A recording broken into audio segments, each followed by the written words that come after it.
São Pio X, sobre a Santíssima Eucaristia. Vamos diretamente aos efeitos.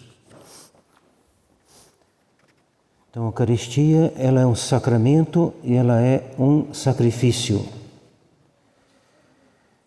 Como sacrifício é a missa que a gente acabou de assistir. Como sacramento é a comunhão, como Anastácia acaba de receber. Vamos diretamente aos efeitos do sacramento. Quando Jesus instituiu o sacramento da Eucaristia, foi na última ceia que celebrou com os seus discípulos, na noite que precedeu sua paixão. Então é bem complexo esse sacramento, ele é sacrifício é o sacrifício da cruz, ele é sacramento, e o sacramento foi recebido pelos apóstolos na última ceia. Porque Jesus Cristo instituiu a Santíssima Eucaristia para ser o sacrifício da nova lei. Ele é um sacrifício e um sacramento. Como sacrifício, ele é o sacrifício da nova lei. O homem deve oferecer a Deus um sacrifício. E o sacrifício perfeito é a morte de Nosso Senhor na cruz. Eis a razão da instituição da Santíssima Eucaristia. Segundo, para ser alimento de nossas almas. Terceiro, para ser memorial perpétuo de sua paixão e morte.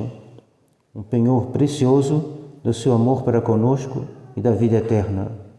Ela é também um memorial. Os progressistas querem torná-lo só um memorial e anular o sacrifício. Ele é um sacrifício que é também um memorial. Porque Jesus instituiu esse sacramento debaixo das espécies de pão e de vinho? Porque a Eucaristia devia ser nosso alimento espiritual e era por isso conveniente que nos fosse dada em forma de comida e bebida. Que efeitos produz em nós? Produz em nós a Eucaristia. 3 principais. Primeiro, conserva e aumenta a vida da alma. Anastácia tem sua vida espiritual aumentada e conservada pelo sacramento da Eucaristia. Essa vida da alma que é a graça. Assim como o alimento material sustenta e aumenta a vida do corpo. Então, assim como o alimento sustenta e aumenta a vida do corpo na criança e sustenta e conserva no adulto, assim também a Eucaristia, que não só conserva, mas também aumenta a graça. Perdoa os pecados veniais. Pecado venial não é obrigatório confessá-los.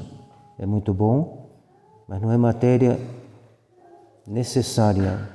Matéria necessária da confissão é o pecado mortal. Ninguém pode comungar sem estando em pecado mortal, nem deve viver em pecado mortal. E a Eucaristia, ela apaga o pecado, não o pecado mortal. Quem comungar com o pecado mortal faz um sacrilégio e se afunda no pecado.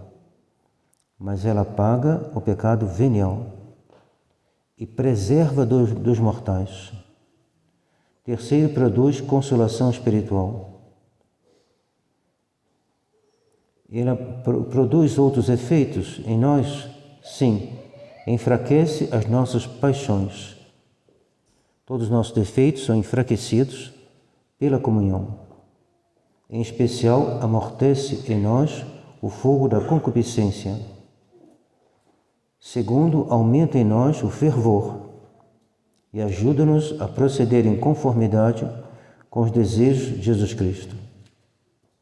Aumenta o fervor da alma, que está na vontade de fazer, realizar os desejos de Jesus Cristo. Terceiro, dá-nos um penhor de glória futura e da ressurreição de nosso corpo.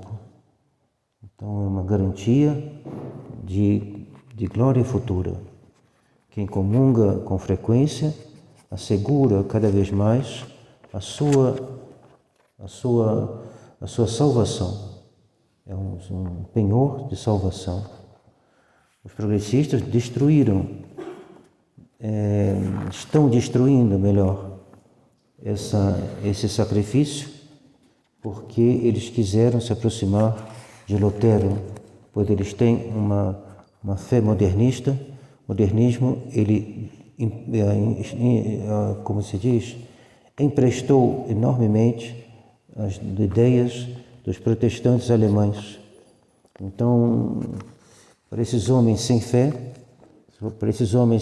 íntegra ao menos, o que aconteceu foi que eles se aproximam dos protestantes.